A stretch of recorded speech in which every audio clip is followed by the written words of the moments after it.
You'll need to have purchased a hand sewing needle, and any size between 5 and 10 will be fine.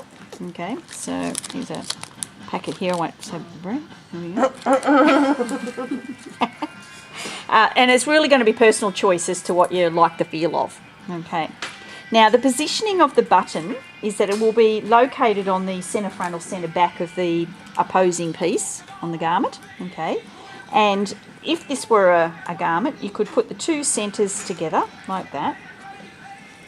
Poke your needle through 3 millimetres back from the end, and it should be on the line. Can you see it there? Okay. And that will also ensure that when the garment is worn, that they're going to, line up perfectly, like level at the top and the bottom.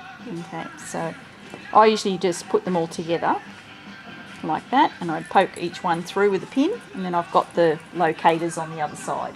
Okay.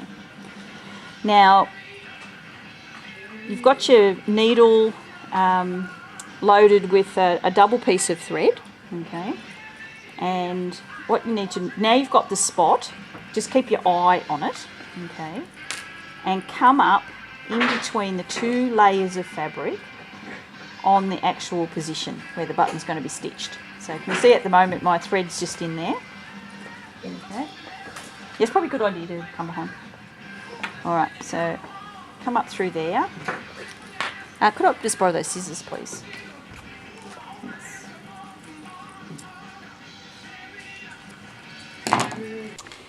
Okay, so come up between the two layers of fabric like so, and then you're going to take a double stitch, okay, on the position where the button's going to be stitched. So go through once, go through twice, and I often on the second one go through the loop like that, okay, so that it's just secured.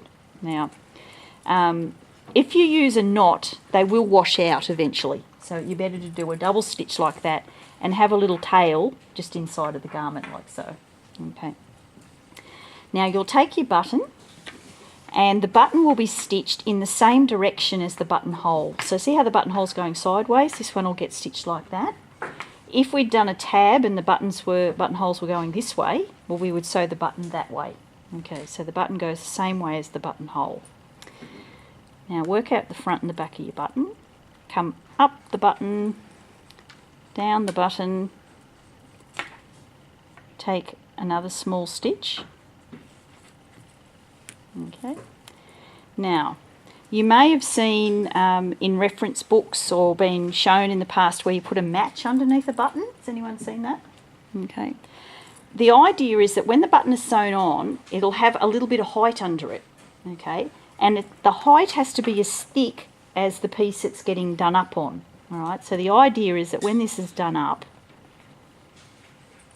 that the button will sit at the end of the buttonhole, above the height of this, and not force the buttonhole open, okay, because it's going to be having a little stalk underneath it, okay, or a little shank is what it's called, okay.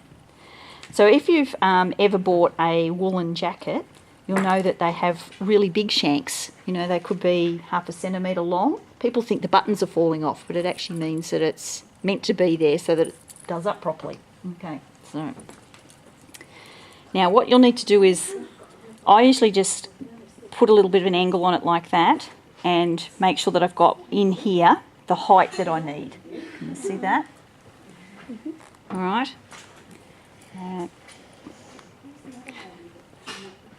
then in. I usually go through the button 4 times so that I've ended up with 8 lots of thread. You need to count it so that you've got each button looking exactly the same. Okay. Another stitch. And just do the stitches in the same spot? Yep, just all in the same spot. You can manage to do it with that very little mess on the back. Okay. So I'm going to take another stitch. Now I've lost count. I think that was 4. 4, yeah. Okay, now you wrap your thread around underneath the button so that it gets that little stalk. Can you see that little stalk there? Okay. Then go through to the other side, like that. And usually the best practice is to sew the button on in the matching colour of the garment. Okay, so this will be less visible again. And through the loop again, like so. And then just end your piece off by threading it up between the two layers, like that. Pull it tight, and then it'll disappear inside of there. Okay, and then we have our button sewn on. Just do it up, and everything is going right to plan. Can you see our two centre front lines are on top of each other, and we have our buttonhole sitting together, and our button sitting 6 mils from the end. Okay. Can you do that again?